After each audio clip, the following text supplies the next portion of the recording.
Good morning, everyone. Welcome to American Scouser's morning coffee or tea with American Scouser. It is Friday.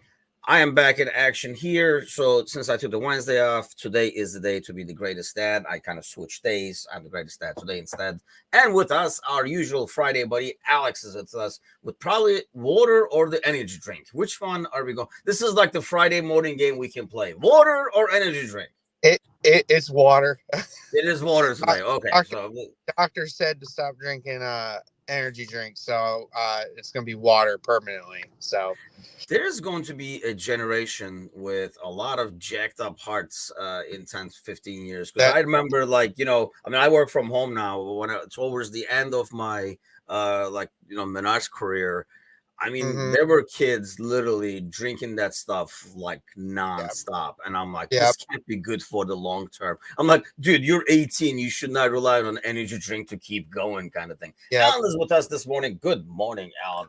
A bunch of like headlines to get to. I know it's the everybody's favorite international break, which we'll talk about that a little bit towards the end. But hmm so let's start with this right here. Bayern in action in this way.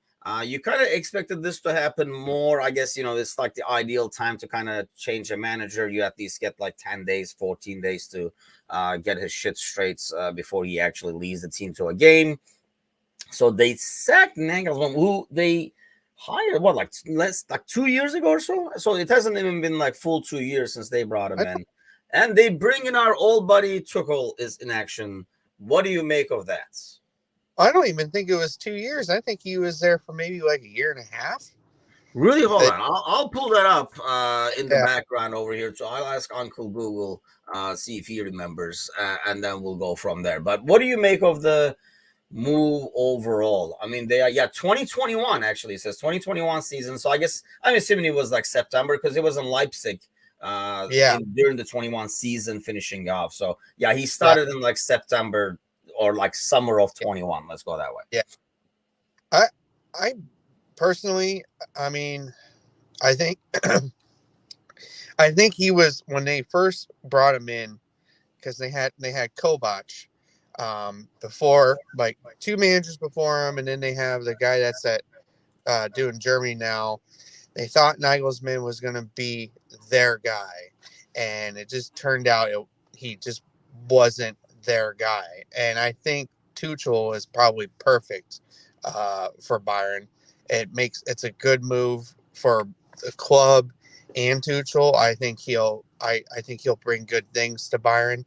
I just don't think Nagelsmann was ready for that big step for a major club like Bayern yet.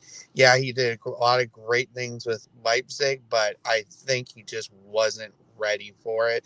And Bayern pulled the plug on it, and they moved on. It was kind of weird that he found out from news Yeah. media outlets about it before the club actually told him, but you know in this day and age, I can't really say I'm surprised anymore. I'm not surprised, but I guess, okay, let's put it that way. Like, I'm not surprised shit like that happens, I guess, but Yeah, you kind of expect better out of like a big club to be especially able to Bayern. take care. Yeah, Bayern does. to take it, especially in Germany. Let's put it that way, right? It's a lot more like things are a lot more strict and everything. So you would think, they would. I know it seems extremely unprofessional. It's kind of hard to put ourselves in the situation, but you probably don't want to see that you lost your job Yeah, over fucking like on the news or on Twitter. right. Because then now you're like, wait, what? And then you're like Googling your own name to see like if you Mhm. were fired, to see the other tweets. It just feels like, yeah, it was like an extremely unprofessional way to go. I was shocked. I did not see this coming, to be honest with you. Mhm. Um, but I guess for Bayern, they're behind Dortmund now, right? They fell behind right before Yeah, this week. yeah. So I guess that's like a catastrophe situation for a you know Bayern in Germany to be behind in week 25. Yeah, they're a point behind Dortmund. Mhm. Union Berlin dropped off a little bit. They're like 4 points behind now. So I think they're Yeah. kind of like battery ran out, if you will. 25. So 9 games to go, a point behind, which is not a disaster. I don't know if they have a game against each other still, but are you shocked that they pulled this move which one shocks you more, the guy they brought or the fact that they pulled the rug under Nagelsmann on Twitter over here? I think it was probably the timing of it. Probably shocked me because, he still has time to pull it around. I think they're probably looking at, hey, we want to win the league and we want to try a good shot at the Champions League. And they were thinking, do we go with Nagelsmann, who's struggling, or do we bring in Tuchel, who can win us a league, who can win the league, who can win the Champions League? Why don't we go with him because he's available? And he's had experience with some of the players over there, so I think that will work. But I think it was more the timing than anything. Yeah, it's almost like they were like, well, let's see what happened. I almost feel like Bayern kind of like tricked themselves into waiting over here because there was a period, I'm pulling it up now, it's like early January, right? They tie 4-4 to Salzburg, then it's 1-1 against Leipzig, 1-1 against Köln, then 1-1 against Eintracht Frankfurt, and then they went into then they get a couple of wins over here in February. But I thought when they stumbled there and the point gap, like everybody got closer, I think that's when Union Berlin was actually like leading the league for a little bit. And I felt that would have been the timing because you look at the recent results. I know they lost to Borussia Mönchengladbach like 3-2, but that was like early in February. So they lose this game recently, obviously, the Leverkusen away game 2-1. Oh, I guess Saturday, April 1st, they play Dortmund. So basically, Tuchel takes over.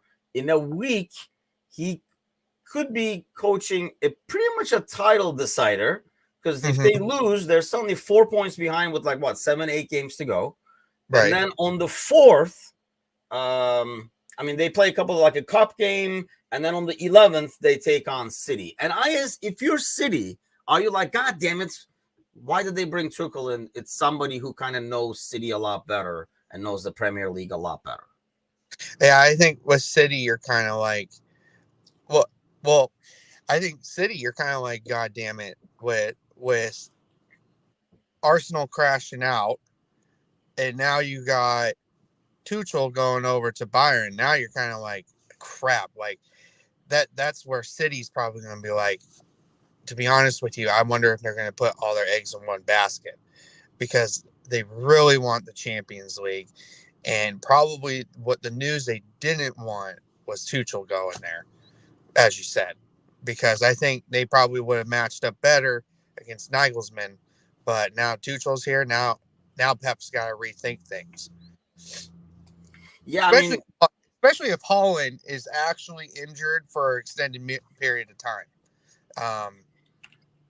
What was the story there? I saw that. See, here's the problem. Like, whenever I see during an international break, when people are like, I'm a little hurt, is more like, I'm trying to get out of an international break. Because, or anything that's even like, it's kind of like, and it kind of annoys me, to be honest with you. So I guess that brings us to the international conversation a lot earlier. But let's go dive right into it since we're talking about it. I think it really annoys me. I know as a club, club over country, if you're on that boat, you're like, that's good. Like, for example, Nunez and Gakpo and stuff like that. Good. Stay behind. Don't get hurt. Get well. We're going to play some important games. Our April schedule is pretty brutal and stuff. But on the flip side of it, these are not, for most parts. I know like for Turkey, it's not. And a lot of like other teams, it's not. These are already like European qualifiers.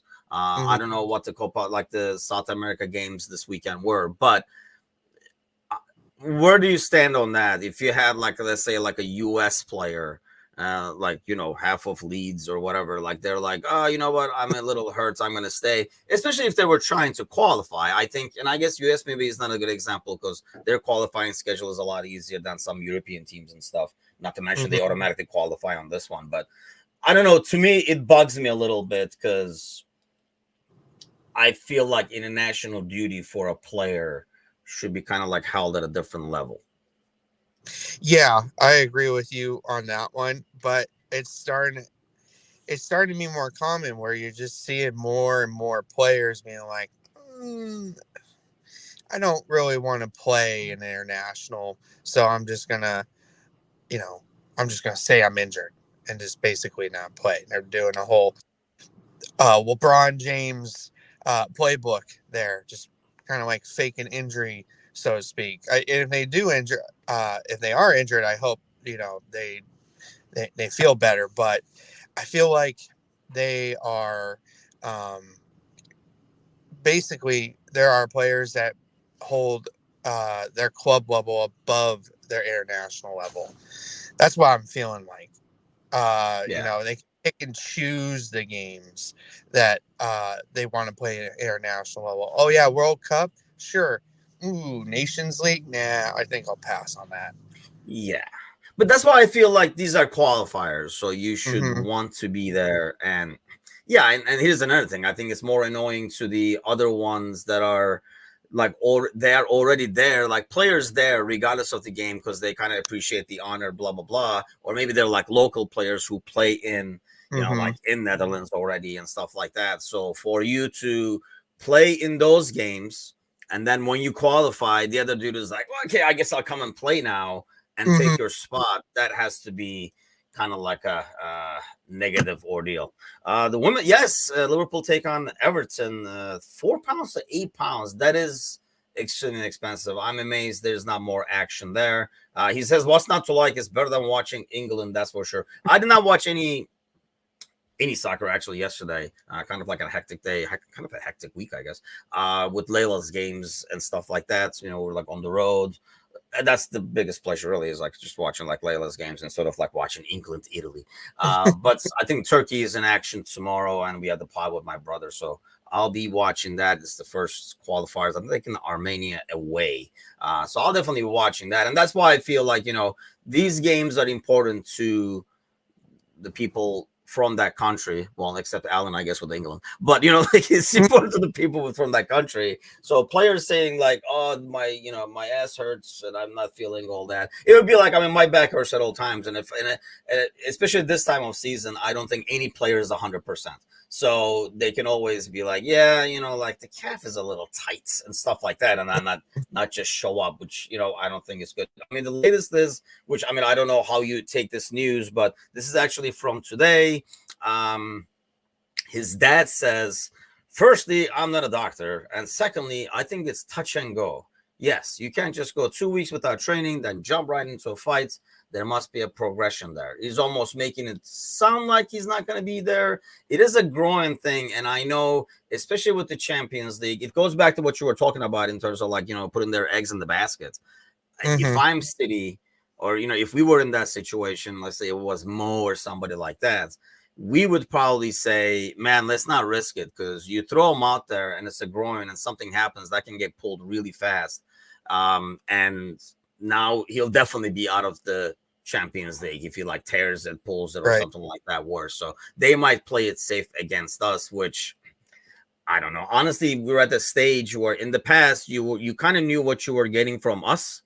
So Mm-hmm. you could look at opponent teams and be like, oh, good, he's not there, or oh, he's not playing and stuff like that. Now I don't even know what the fuck we're getting from us. So it Yeah. doesn't really matter what other teams are doing. So let's get to this other news over here. Actually, we were talking about it with you over the week. Let's share the news here. I don't know, but this is the cynic in me over here. But UEFA is investigating Barcelona over payments to former referees official. So, of course, Barcelona is not saying, oh, it's like, it's the best 8 million euros we ever spent or anything like that. They're like, no, everybody does this. It's almost like they're presenting it as, the way I read it is more of a referee consulting thing. So I Mm-hmm. give Alex $8 million, and you're like, oh, that guy, he shows a lot of yellows. That will be 4 million, and then I just like take it or something like that. What do you make of the story? Will anything ever come out of it? Well, like I told the guys in Discord, I don't. My gut feeling says they'll get out of it.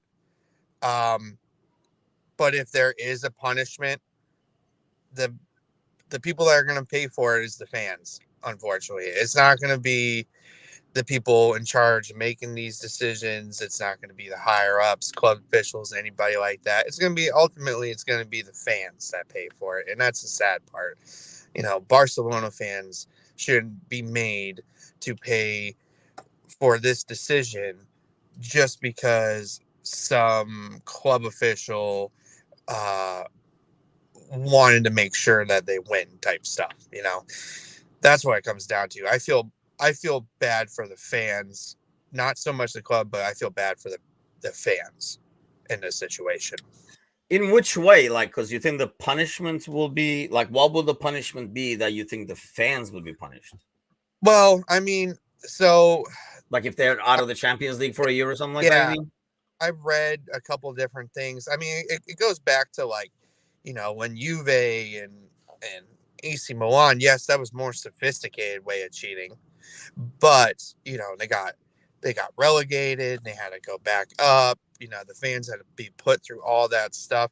It could go to something like that. I don't think it will. I think they probably will just get a transfer ban, but who knows?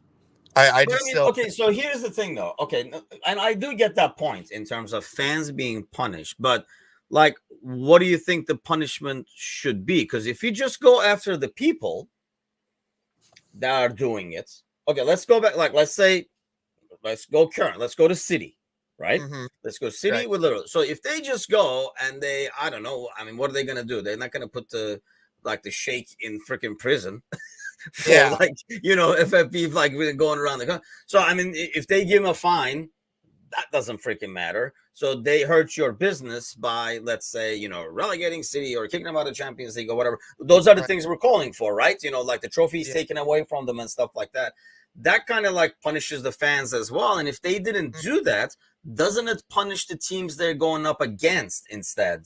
Like us, for example, if they get nothing and it's just a fine on or whatever, like he can't own a club anymore or something bullshit like that against the owner, doesn't that punish, instead of maybe City fans like you're saying, doesn't it punish Liverpool or other teams competing against them instead?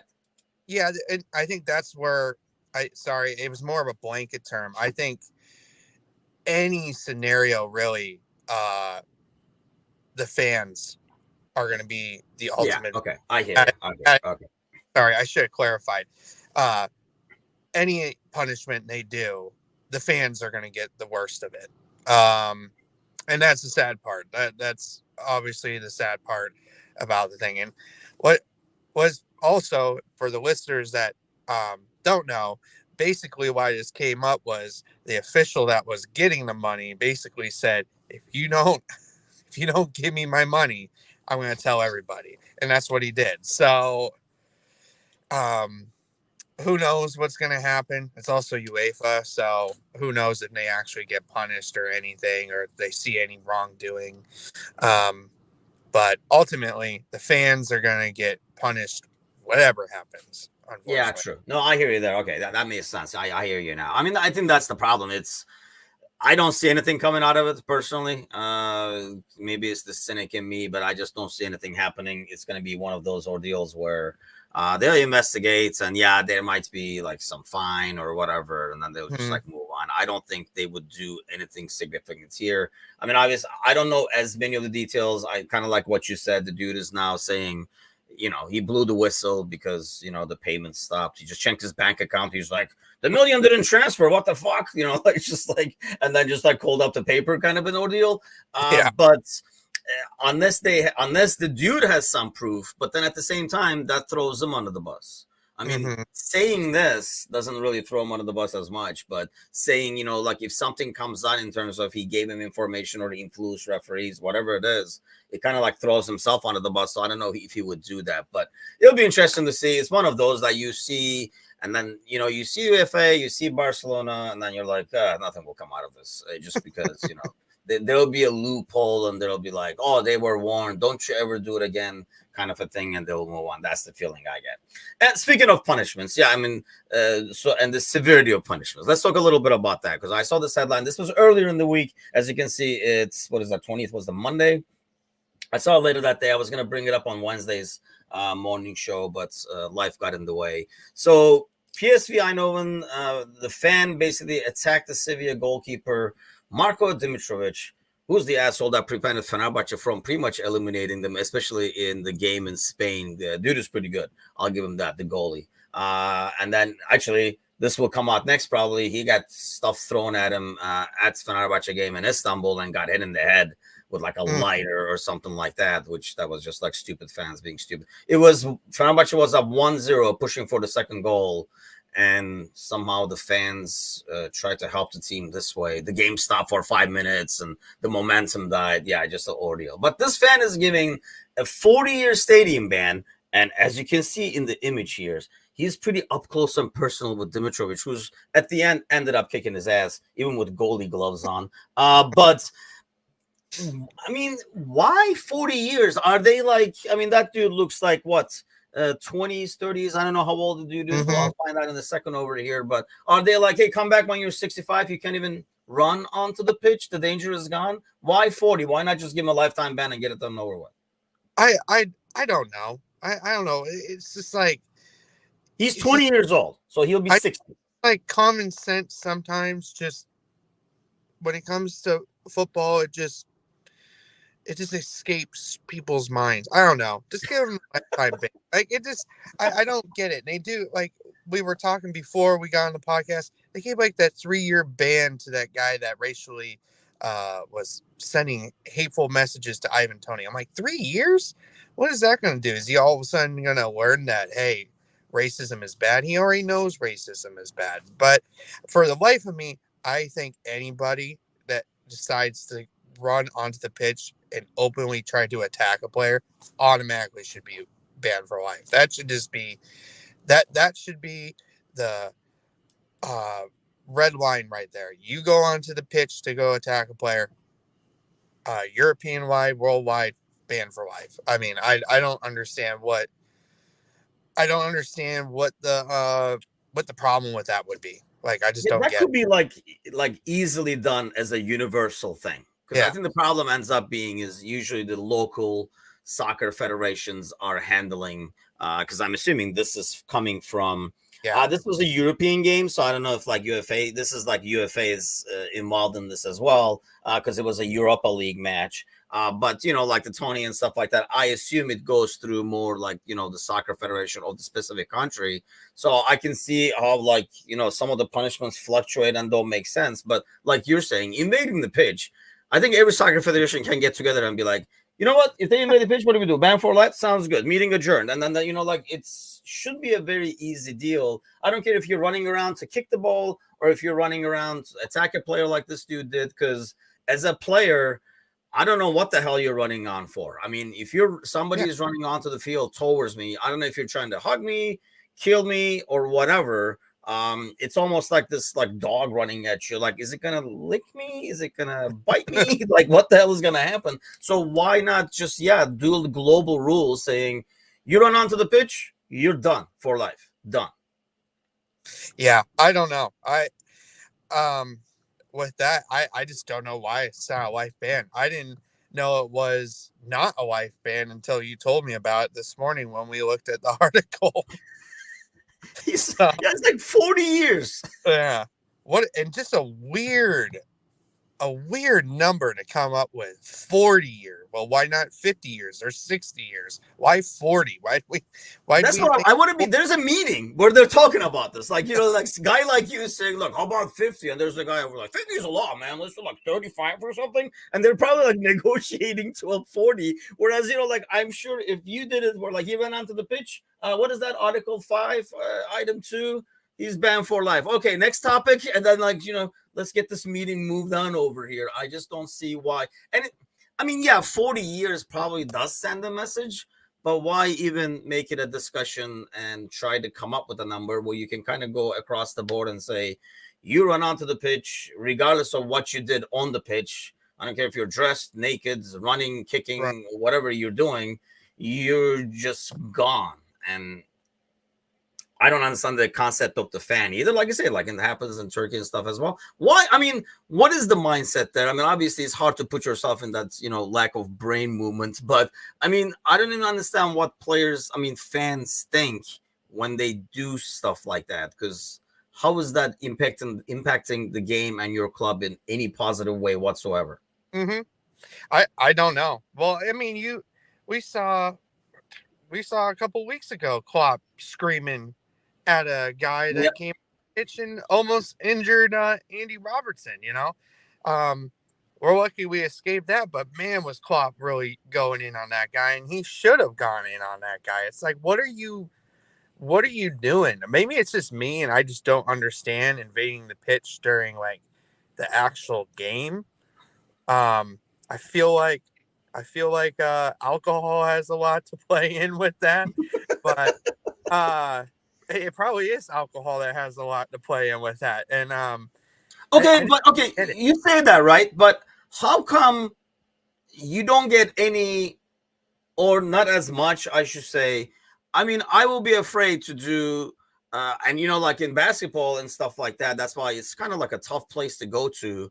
Like if you go to Turkey, play against Fenerbahce and stuff like that, in like the European basketball, like FIBA's league and like the Euro League, basically, because now you're with these fans, because most of these guys, especially I know for Fenerbahce, I mean, there's a set of basketball fans that go to games. Like my brother, he's a season ticket holder, so they go to the Fenerbahce games. But then there's also another group of actual soccer fans going to a basketball game in a closed environment.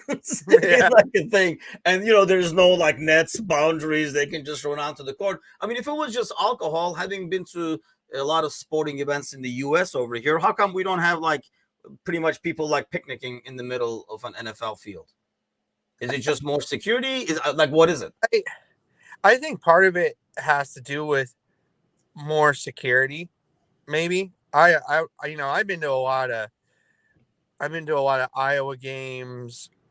Um, I've been to a lot of football games. There's a lot of security, a lot of big dudes there to stop people from coming on the field. I don't know. Like when I watch soccer games, um, I don't.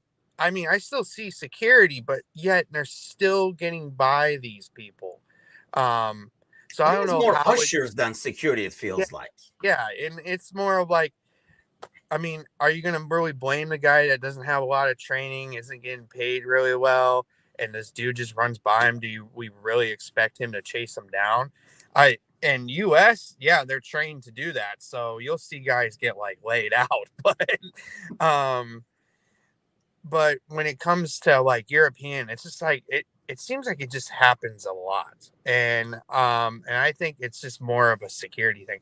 And that's also the issue. It's only going to take one time, one match where there is a severe security risk, like someone brandishes a weapon on a player, where they'll finally decide to actually do something about it. And that's what probably scares me the most. Um, is they'll have to go to that length where somebody's life is actually threatened for it to happen. There was a article this morning. Um, Leeds, I don't know if you saw it, but Ellen Road um, is actually closed right now because they had a significant threat being made to the local Leeds. Yeah, Leeds Yeah, Police I Department. didn't see that. No, it was like it happened right before we got on. And Ellen Road is going to be closed until further notice, which I thought was just bonkers. So, like, I don't know if the security has to be like upped in these stadiums where these threats are becoming more prevalent, but something needs to change with the security in these at these places. So Yeah, I mean, I like I say, it's because if it was alcohol, I mean, God knows there's a lot of like drunk kids in those Iowa games you go mhm. to. So Oh you yeah. would think there would be like 100 kids in the middle of the field. I think, yeah, part of it is security. Maybe they're paying kind of more attention to that, and I think it's just not as much of a thing to do, or Hmm. it's more of I think people when they ask me why are soccer fans so crazy, like like an average American like sees some of like footage from like a stadium and stuff like that. I mean, I think part of it is the over the top amount of passion sometimes. I mean, we all obviously we do this, so we have a lot of passion for it, but sometimes it's over the top. And basically, I tell them, like, take your fandom for, like, if you're in Chicago, take your fandom for Blackhawks, the Bears, and the Bulls, and add them all up, and then Mhm. put them on one team. And I think Right. that's what happens. It almost like becomes like over the top in that sense. But so the weekend, are you watching any games? International games are here. Like I say, I'll definitely be watching Turkey. France, Netherlands looks like a good one today. But do you make your way to watching international soccer, or do you kind of like take the week off, if you will? To be honest with you, I'll probably just take the week off because I really don't want to watch US play. So Who are they playing? I don't even know who we're playing this week. What I have kind no of a fan are you? Let me see if I can pull it up here, but I don't see it. Like I said, Turkey plays tomorrow at noon, my time. So at least, I don't have to get up for it or anything. It'll be like a casual watch. So that goes for me. I don't see the US. I'm sure they're playing like I would think. Wait, it's a huge game against the Granada, looks like. If this is accurate for the CONCACAF National League. Or Nations League. Basically a made-up tournaments, kind of an ordeal. I don't know. It's kind of like tricky. It's going to be watching the U.S. rest of the way is going to be more watching like a lot of preseason games because you don't even want to make judgments. And I don't know, I don't follow closely, but like in terms of who they call up and stuff, I'm sure they're going to be trying a lot of people. And it's not very serious when you have a team with no manager. Yeah, exactly. That's kind of why I just don't really want to watch that train wreck over the weekend. It's kind of hard because if you had a new manager, at least you can say, okay, now this is what we're doing, this is what we're trying to do, and stuff like that, putting pieces together. It's almost like watching preseason with a new manager. Oh, this guy presses up top or plays 3 in the back or whatever it is.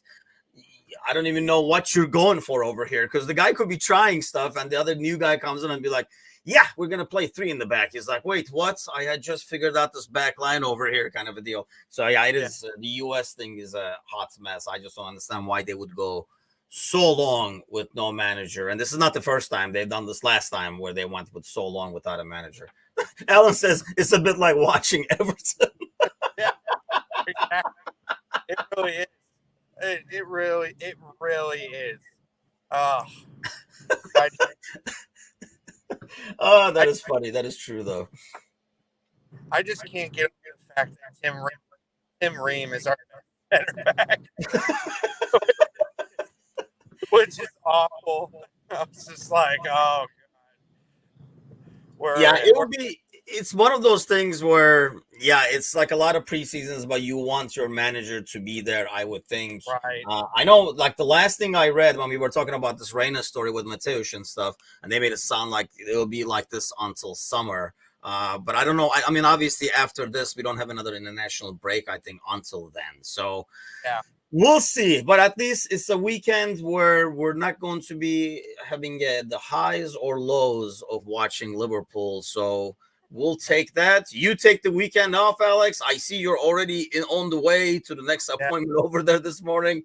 And then everybody listening, following, thanks as always. A lot of information coming up about the fundraiser, the interview with the Turkish the official Liverpool Supporters Club in Turkey is also going to be airing this weekend. So please take a look for that. Please start sharing. We did send out a link yesterday for people who are looking to donate an item to the silent auction.